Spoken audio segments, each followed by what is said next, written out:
Good morning, guys. This is Rusty 78609 in Central Texas, USA, on Park Road 4, Central Texas, in the Highland Lakes area, hill country of Texas. It is 9:12 a.m. Central Standard Time. It is right now 61 top down degrees. It's cool. Got a little wind out of the north.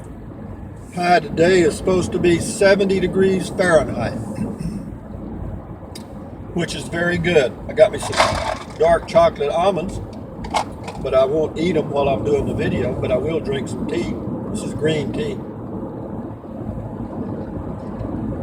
You know, you can get these little stainless steel containers, 30-ounce containers at Walmart for like $10, and they're worth it. They're good. Got a little plastic lid, but anyway, that's not what I'm going to talk about. I had a comment. I get a lot of good comments. I mean, we have a good group. I have to tell you, we get some really well thought out comments. I mean, I'm always impressed with what I read in the comments every morning or every afternoon whenever I get around to them. But there was a comment from an individual. I don't really like to name names because, I don't know, just the way I am, I guess.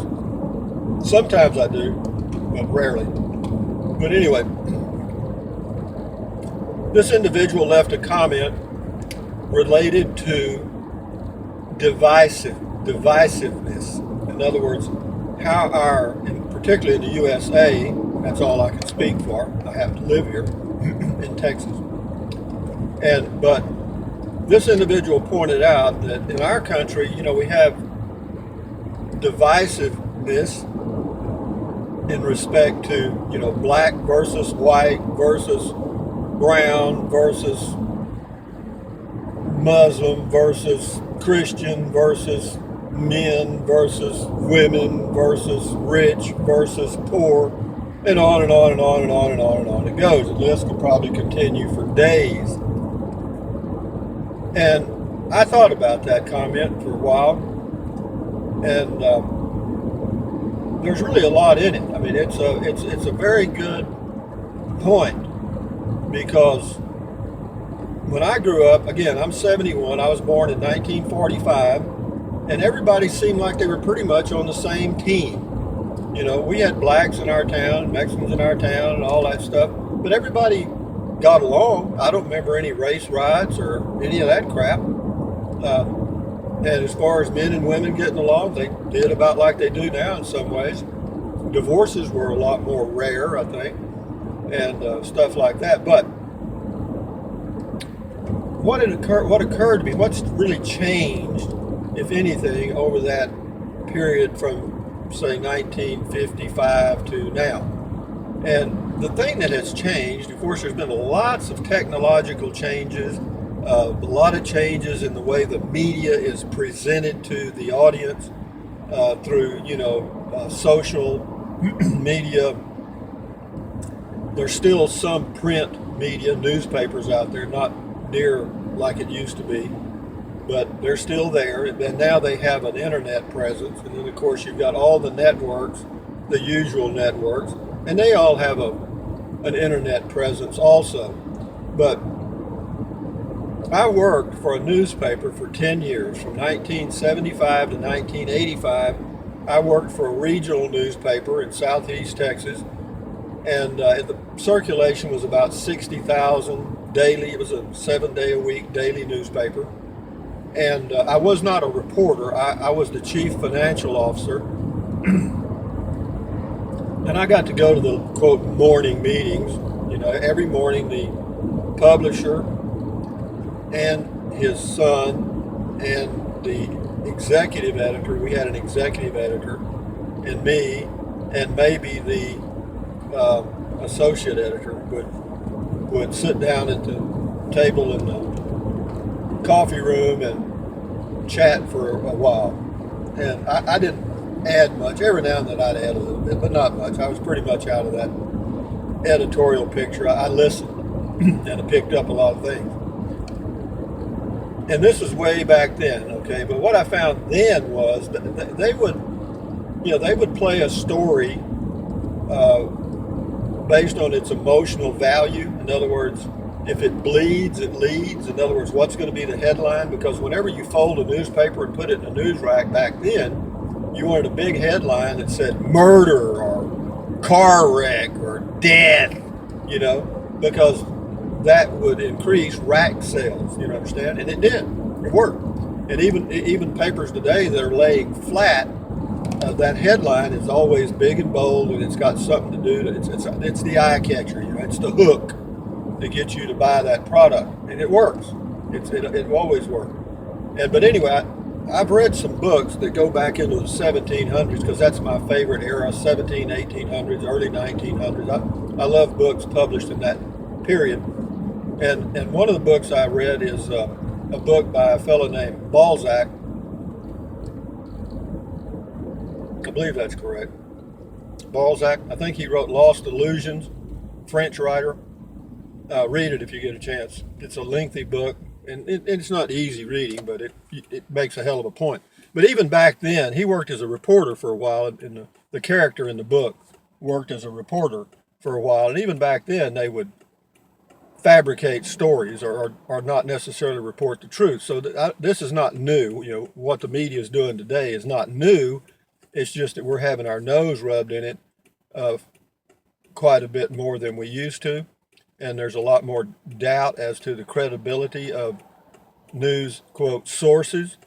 But it's not beyond them, I promise you, to completely take things out of context just for the emotional value. In other words, he may have said a lot more before and after that one comment that they pull out, but to make the story more appealing, they will take it out of context, and that happens a lot, and it still happens. I mean, you could go to any news channel on the internet right now, and you're going to see headlines that are just there for one reason, to grab your attention. Well, what happens there, the end result of all of that emotional disturbance is polarization. And that could also be synonymous with divisiveness. Because whenever you start playing up black-white relationships and blowing them all out of proportions, in other words, if you want to make a crowd scene appear larger than what it really is, you put the camera down really low and shoot up into the crowd, and 5 people can appear to be 500. They just mingle back and forth, and it just creates that effect. And there's other tricks they can do with photography and video that is just completely astounding. I mean, you would be shocked. And they do it. They actually do it. That's the sad part. And that all adds to this divisiveness between, rich and poor. They put a label on the rich people now. They call them, quote, elites, And, you start, and the 1%ers, you see, got that now. And once you start putting labels on things, those labels start to stick. And it does cause some serious problems. And then you get paid agitators. Now that goes back for 1,000 years. Even Julius Caesar had people in the crowd that would start the shouting. Okay, that would start the throwing of the roses and the flowers and the cheers. Those were plants. They were people that were planted there for that reason. It wasn't spontaneous. In the same way, if you go to any political event, none of those cheers and the moving of the signs is spontaneous. All of that is staged. In fact, I've been to a few, and sometimes, but not sometimes, all the time, they come out, they have a fellow or woman, whoever comes out and prepares you for the upcoming presentation by whatever politician it's going to be, and they will tell you that, okay, those of you that have the blue signs, when I raise my right hand, then you do your blue signs this way, and when I raise my left hand, you people with the red signs, you do your thing, and on it goes. So what effect does that have on the population at large? Tremendous, tremendous. Because if you gather all of your information from, or a lot of your information from news outlets, talking heads is what they're called, or even radio talking heads, talk shows, these people are good. Okay, I mean, they are damn good. That's how come they make millions of dollars. And can they create a large audience? I mean, Rush Limbaugh in the U.S., makes millions, and he's got an extremely large following. We also have another talking head called, I can't remember, his last name is Stern, and he's kind of a radical guy, but he's got a hell of a following. And but where does all this polarization or divisiveness lead? It leads inevitably to hatred and or anger, and then those two emotions express themselves sometimes, unfortunately, through violence. For example, we had a deputy killed, murdered in Houston, Texas. He was filling up his car with gasoline, and this black guy came up and shot him 6 times. Not because he knew him or whatever, it was just because it was a white police officer and he was a black guy, and that was the thing for him to do, and he did it, and it happened a few times. And and then of course I'm sure there's white police officers or brown police officers or whatever color police officers that sometimes react a little quicker than they might or should, because if you're confronted by, if you know that there is a culture that is more prone to violence than other cultures, and you're in law enforcement, then there's a good chance when you're in a situation with that more violent culture that you're going to react with suddenness and violence first, because you want to be alive when the dust settles. So but right now I feel more optimistic now about not only the U.S. but the whole world, because it appears, at least in my mind, that we're going to go into a period of stability. A lot of people would disagree with me, and I'm sure I'll get some comments because a lot of people hate Donald Trump. But the whole theory in this world has always been, if you've got the power, you use it, okay? And you use it for your benefit. Now, we have a very large defense budget, and going to get much larger under this new president, which I agree with. Okay, now I'll get some feedback from that, but let me say this: if you're dealing from a position of strength, then you can deal more favorably for your nation, and that goes back to God thousands of years ago. I mean, walk softly and carry a big stick. Doesn't mean you have to use the big stick, but the other person is aware that you have the big stick and may not do things that they might otherwise consider. We have a situation with North Korea. Do I think they'll ever do anything? No, I don't, because we're so interconnected now through finance and trade that it would be financial suicide. And believe me, finance is what dominates. Finance is what dominates. Now, can something happen by accident, or could an incident kind of brush fire out of proportion? In other words, could something happen in the Gulf of Tonkin, or not the Gulf of Tonkin, but what is that over there between, I'll think of it in a minute. It's off the coast of Asia. There's some disputed territory out in the ocean where there's oil, and the U.S. right now, of course, we've got naval ships there, probably got a carrier in the area, and could, one accidental thing set off a larger war? Yeah, it could. Will it? I doubt it. I mean, we've been worried about the bomb quote, the nuclear bomb, since we invented it in or actually dropped the first one in 1945, 46, whatever that was. And since that time, that has been used as a lever to keep people under control through fear.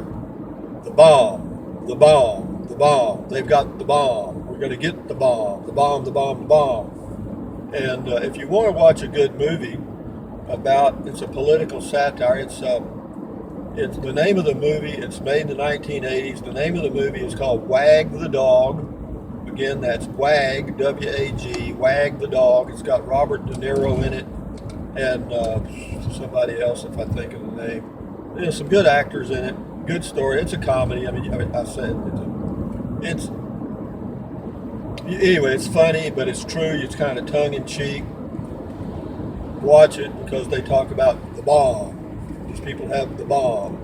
And, 1955 or 50 in Kennedy, Texas, my little hometown, people were building bomb shelters. Yep, they were. We were doing bomb drills at the schools. You had to get up under your desk. Wow. I probably talked about all this before, and if I have, that's just the way it is. Having said all that goes back to divisiveness. I'm not too sure we can be undivided. I'm not too sure we can be I'm not too sure humans, are any different than animals. Even though we're the same type of creature, I don't think we're intended to get along. Just like all cattle don't get along, I guess. You can't mix. Well, I guess you can. You can mix red Angus with black Angus. I don't know. But I guess there's other creatures that have the same difficulties. But we just don't seem like we're geared for peace and harmony. I haven't seen it. We're getting better though. Our wars actually kill much fewer people than they have in the past because of this, predator aircraft and selectively taking out targets rather than having to nuke the whole country. We just blow up a building. Which if that's an improvement, well, I don't know. I guess it is. If you're in the building, it's not an improvement. If you're outside, I guess it is. And there's always this thing called collateral damage. You intended to hit here, but you hit 30 yards to the left. You still got your target, but you killed 5,000 people in a hospital. And that's another thing. The news they'll report stuff like that because that's what sells. And it's all about dollars, all about moving money. And what's the good news? Rusty, get off this shit. What's the good news? The good news is Donald Trump made a speech to Congress. I usually don't talk about political events. And I listened to it. And I really tell you now, again, I'll get a lot of negative comments on this. And that's the way it is. But I like Donald Trump. And I like what he's doing. And I think his direction is good, and it's time. It's time to get the federal government out of the state government's business. Okay, it is. Let the states take care of the local stuff, and let the federal government do what it was intended to do. But having said that, guys, we're cruising right on up here into Marble Falls, Texas. I got to go to Cricket Wireless this morning. I love my little Samsung phone. It's called a Galaxy Amp Prime that I got for free. I'm going to take it back and exchange it for I'm going to get that LG Stylo 2 because it's got that little stylus that you can use instead of using your finger. And what I found on this little Samsung phone is the little keypad is so small that whenever you start to key in your password to go to different sites,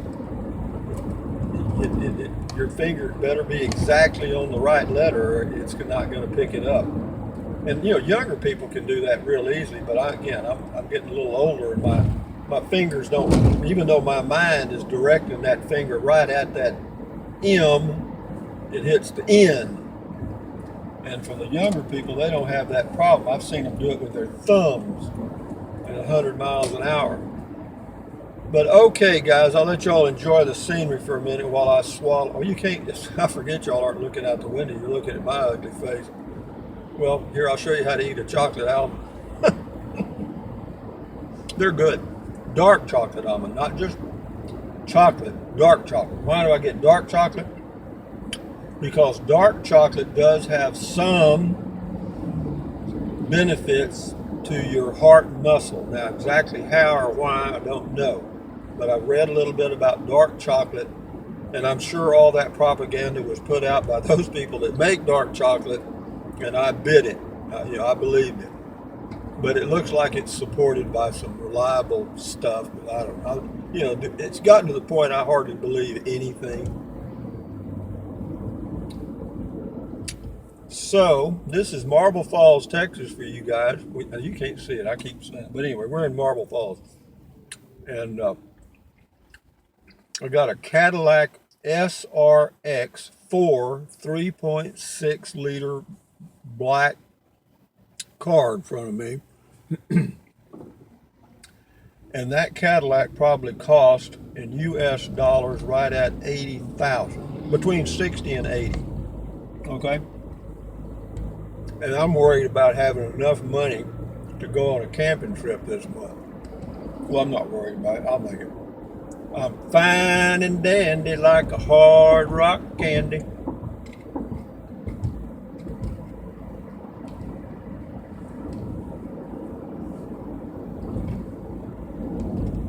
Ain't this exciting? The reason I don't stop the video right now is because it's a little awkward. Well, I guess I can stop it up here. But anyway, guys, thumbs up. Where's my thumb? I ain't got a thumb. Oh, I put it on the wrong end. Thumbs up, carpe diem. Carpe diem means seize the day. Latin. One of the languages that everyone should know more about, including me, Latin. That way you'll be able to understand a lot of legal terms and medical terms. Because a lot of the law uses Latin jargon. The reason they do that, so you don't know what the hell they're talking about. I still don't understand why judges wear capes. I really don't. I mean, they come in looking like Batman or whatever, then everybody's got to, never mind, I better shut up. But they do, they wear capes. They look like shit. Anyway, enough said. Oh, golly. But anyway, I already said, see, thumbs up, carpe diem, adios, bye, bye, bye. Buy USA made if you're in the USA. Buy whatever is made in your country if you're in another country. And we'll export and import back and forth anyway. So, drink plenty of water, take deep breaths, breathe in through your nose and out through your mouth. Why? It relieves stress. It does. It truly does. And what else? Stretch, walk, do all that good stuff, and maybe you'll be around to see this video go viral. See, this is, YouTube actually has contacted me several times telling me not to make so many viral videos because I take up all their computer storage space and just my videos, and it's not fair to other YouTube videoers. And I try, but when you've got it, babe, you just got it. I mean, like this video here, I'll probably get in a day, 20 views. Huh? That's viral, baby. That's smoking. God damn. Woo, yeah, old Rusty's viral videos. That's what I'm going to rename my channel, Rusty's Viral Videos. Anyway, guys, have a good day. Bye-bye.